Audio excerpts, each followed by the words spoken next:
మనకంతా తెలుసు తుంగభద్ర ప్రాజెక్ట్ దగ్గర అక్కడ గేట్లన్నీ కూడా చాలా బలహీనమైనవి.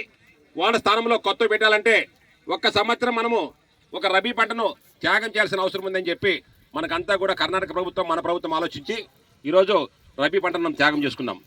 అయితే అయినప్పటికీ కూడా అక్కడక్కడ రైతులు కొంతమంది మొక్కజొన్నలు అయితేనేమి, ఆఖరి దశలో మిరపలైతేనేమి, మరి ముఖ్యంగా సద్దలు, జొన్నలు అట్లా రకరకాల పంటలు ఉన్నాయి. ఆ పంటలన్నీ కాపాడుకోవాలి. కేవలం ఆ పంటకి ఒకటి రెండు తలనీళ్ళు ఇస్తే మన రైతులంతా కూడా సంతోషపడతారనే ఉద్దేశంతో మేమంతా కలిసి ప్రభుత్వాన్ని కోరడం జరిగింది. వెంటనే చంద్రబాబు నాయుడు గారు, మన నీటి శాఖ మంత్రి అయినటువంటి నిమ్మల రామానాయుడు గారు, మన కలెక్టర్ గారు, మన ఇన్ఛార్జ్ గారు అందరూ స్పందించి వెంటనే మన దగ్గర ఉన్నటువంటి పులికన్నమ నీళ్ళని మనం వాడుకుంటే మన రైతులంతా బాగుపడతారనే ఉద్దేశంతో ఈరోజు ఈ కార్యక్రమానికి మనం శ్రీకారం చుట్టాం. మనకంతా తెలుసు, గతంలో మనం చూసాం వైసీపీ పరిపాలనలో ఏ రోజు ప్రాజెక్ట్ దగ్గర రాలే, ఏ రైతు గురించి ఆలోచన చేయరా. ఎప్పుడైనా వాళ్ళు ప్రాజెక్ట్ దగ్గరకు వచ్చినారంటే కేవలం చేపలు పడుకునేకి వచ్చినారు. కేవలం ప్రాజెక్టులో ఉన్నటువంటి చేపలు అమ్ముకొని సొమ్ము చేసుకోవడానికి ఆలోచించారు తప్ప వాళ్ళ ప్రాజెక్టు గురించి కానీ, రైతుల గురించి కానీ, రైతు కష్టాల గురించి కానీ, రైతు పండించినటువంటి పంటను కాపాడుతున్న ఉద్దేశం కానీ ఎప్పుడు వైసీపీ నాయకులకు లేదు. గతంలో ప్రభుత్వ పరిపాలనకు, ఈరోజు కూటమి ప్రభుత్వం యొక్క పరిపాలనకు బేరాజీ వేసుకోవాల్సిందిగా ఆలోచించాల్సిందిగా రైతు సోదరులంతా నేను కోరుకుంటున్నా. ఎందుకంటే చంద్రబాబు నాయుడు గారు రైతుల గురించి ఆలోచించి రైతు అన్నదాత సుఖీభావ అంటూ మొట్టమొదటిసారిగా 7,000 ఇచ్చాం, రెండో విడతగా 7,000 ఇచ్చాం, మరొక 6,000 రూపాయలు అతి త్వరలో ఇవ్వబోతున్నాం. అంటే సంవత్సరానికి పట్టాదారు పాస్బుక్ ఉన్న ప్రతి రైతుకు కూడా మనము 20,000 రూపాయలు ఇవ్వబోతున్నాం. ఏదైతే మనం ఎన్నికల ముందు హామీ ఇచ్చామో, ఏదైతే సూపర్ 6 కార్యక్రమంలో మన కార్యకర్తలందరూ ఇంటింటికి వెళ్ళి ప్రచారం చేశారో ఆ కార్యక్రమంలో భాగంగానే మనం ఈరోజు అన్నదాత సుఖీభావం ఏర్పాటు చేశాం. అంతేకాకుండా గతంలో ఈ యొక్క జగన్మోహన్ రెడ్డి గారు వాళ్ళ తాత ఆస్తైనట్లు, వాళ్ళ తండ్రి ఆస్తైనట్లు, ఆయన ఆస్తైనట్లు మన పాస్బుక్ బుక్కుల పైన ఆయన ఫోటోలు వేయించుకున్నారు. మనం చెప్పాం, మన ప్రభుత్వం వచ్చిన వెంటనే రాజముద్రికతో మీకందరికి కూడా మీ సొంత ఫోటోలతో మీకు పాస్బుక్లు చెప్పాం. ఆ కార్యక్రమాన్ని కూడా మనం అంతా కూడా పూర్తి చేసుకున్నాం. అది కూడా ఎవరు కూడా, ఏ రైతు దగ్గర కూడా, ఏ అధికారి కూడా, ఏ కార్యకర్త కూడా ₹1 ఆశించకుండా అందరికి కూడా పాస్బుక్లు మనం ఉచితంగా పంపిణీ చేయడం జరిగింది. ముఖ్యంగా రైతు కళ్ళలో ఆనందం చూడడమే మన యొక్క ప్రభుత్వం యొక్క లక్ష్యం. ఈరోజు చంద్రబాబు నాయుడు గారు అనేక ప్రాజెక్టులు నిర్మిస్తున్నారు. ఈరోజు పోలవరాన్ని ప్రతిష్టాత్మకంగా చేపట్టి ఆ కార్యక్రమాన్ని శరవేగంతో ఈరోజు కొనసాగిస్తున్నాం. ఇవన్నీ కార్యక్రమాలు రైతు కోసం, రైతు సంక్షేమం కోసం అనేక కార్యక్రమాలు చేస్తున్నాం. ముఖ్యంగా 5 సూత్రాలు ఆయన ప్రకటించారు. ఒకటి, ప్రతి రైతుకి కూడా నీటి భద్రత ఏర్పాటు చేయాలి.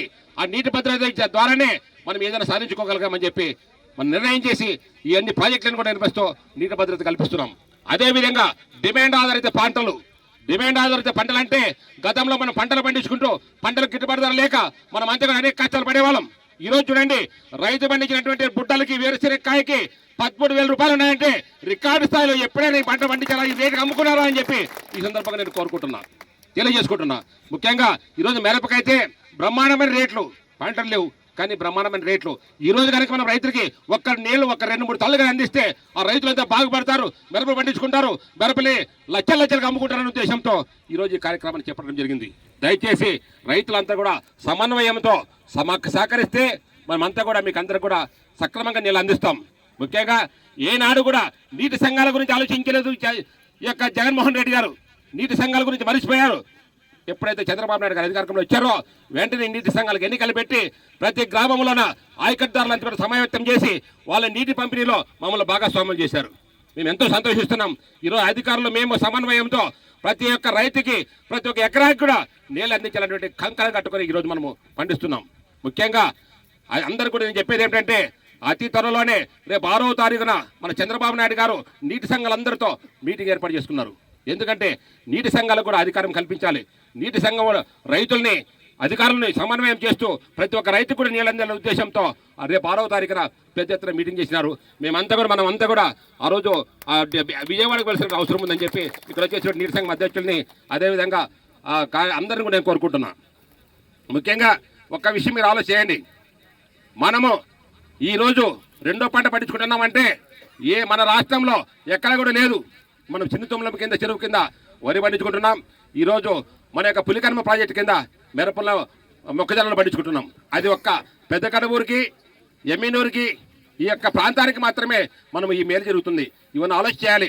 గతంలో పాలకులు ఎట్టి పరిస్థితుల్లో వాళ్ళ స్వార్థం చేస్తున్నారు. చింతముల చెరువులో చేపలు అమ్ముకుందామా, లేకపోతే పులికలంలో చేపలు అమ్ముకుందామా, ఉసుగు అమ్ముకుందామా, వండు అమ్ముకుందామా అని ఆలోచించారు తప్ప రైతులకు ఆలోచన చేయలేదు. ఈరోజు చంద్రబాబు నాయుడు గారు మేమంతా కూడా మమ్మల్ని అందరూ కూడా ఉరుగుల పరుగుల ప్రతి ఒక్కరు వెళ్ళండి, ప్రజల మధ్యకి పోండి, ప్రజలకు మనం ఏమేమి చేస్తున్నామో చెప్పండి, చెప్పి వాళ్ళ నుంచి అభిప్రాయం తీసుకోండి, ఇంకెక్కడైనా లోటుపాట్లు ఉంటే కూడా వాటన్నిటి కూడా పూర్తి చేద్దామని చెప్పి ఆలోచిస్తున్నారు. అంతేకాకుండా మొన్ననే సహకార సంఘాలన్నింటికి కూడా మనము 3-man కమిటీ చైర్మన్గా ఏర్పాటు చేసుకున్నాం. ఎందుకంటే సకాలంలో రైతులకి అప్పులు ఇవ్వాలి, తక్కువ వడ్డీతో అప్పులు ఇవ్వాలి, అప్పులు ఇచ్చి వాళ్ళు ఆదుకోవాలనే ఉద్దేశంతో సహకార సంఘాలకు కూడా ఇక్కడ అయ్యన్న కానీ, ఇక్కడ రాజుగారు కానీ, ఇక్కడ మీసేవ ఆంజనేయులు కానీ, ఇక్కడ నరసప్ప కానీ వీళ్ళంతా కూడా చైర్మన్లు అయినారంటే దానికి కారణం ఈరోజు చంద్రబాబు నాయుడు గారికి రైతుల పట్ల ఉన్నటువంటి అంకిత భావం. దయచేసి ప్రతి ఒక్క రైతు కూలి, ప్రతి ఒక్కరు కూడా ఈ విషయాన్ని ఆలోచించి రైతుల్ని, కుటుంబ ప్రభుత్వాన్ని మనస్ఫూర్తిగా మీరు ఆశీర్వదించాలి. ఒకప్పుడు కరెంట్ ఛార్జీల విషయానికి వస్తే నెలకి 2 నెలలకు ఒకసారి పెంచేవాళ్ళు. జగన్మోహన్ రెడ్డి గారు తన 5 ఏళ్ల పరిపాలనలో 7 సార్లు 8 సార్లు కరెంట్ బిల్లు పెంచారు. కానీ మన నాయకుడు కరెంట్ ఛార్జీలు పెంచకపోగా పెంచినటువంటి కరెంట్ ఛార్జీలను కూడా ప్రతి యూనిట్కి 18 పైసలు మనం తగ్గించడం జరిగింది. అంతేకాకుండా కొనుగోలులో 100 కోట్ల ఆదా చేసి ఆ సొమ్మును కూడా అంతా కూడా వినియోగదారులకు పంచాలని చెప్పి ఆలోచిస్తున్నారు. ఇలా చెప్పుకుంటూ పోతే ఎన్నో కార్యక్రమాలు చేస్తున్నాం, ఎన్నో చేయబోతున్నాం. కాబట్టి మనం చేయాల్సిందంటే ఒకటే, ఈరోజు చంద్రబాబు చేస్తున్నటువంటి అభివృద్ధిని, చంద్రబాబు చేస్తున్నటువంటి మంచి సంక్షేమ కార్యక్రమాల్ని, చంద్రబాబు చేస్తున్నటువంటి ఇవన్నీ విషయాల్ని కూడా ప్రజలకు తెలియజేసి మరొక్కసారి మన ప్రభుత్వ అధికారంలోకి రావాలి. అప్పుడైతేనే మనం చేసినటువంటి సంకల్పం అంతా కూడా నెరవేరుతుంది. ఈరోజు అమరావతిలో అభివృద్ధి అనేటువంటి పరుగులు పెడుతుంది.